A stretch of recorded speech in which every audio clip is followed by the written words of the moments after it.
பல காரியங்கள் இயேசு மகாராஜாவின் வார்டுகளில் விசேஷ விதமாய் நாம் அறிந்து கொள்ள வேண்டிய ஒன்றாக இருக்கிறது. கிறிஸ்துவை சிலுவையில் அறைய கொண்டு போகும்போது சிறுநே ஊரனாகிய சீமோனை சிலுவையை சுமக்கும்படி ஏன் சொல்றாங்க? இயேசு மகாராஜாவின் சரீரத்துல பலனே இல்லாத அளவு அடித்து நொறுக்கி இருக்கிறார், வேதனைப்படுத்தி இருக்கிறார்.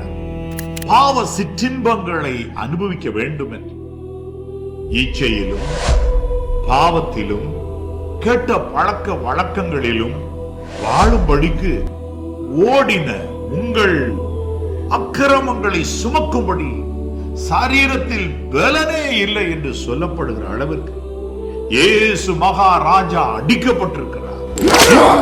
போர்ச்சேவகரின் கூட்டம் முழுவதும் வந்து அடிக்கிறது என்றால் ஒரு மனிதன் துணிகரமா செய்யற பாவத்துக்கு எவ்வளவு அடிபடணும், அதை இயேசு மகாராஜா பட்டுவிட்டார்.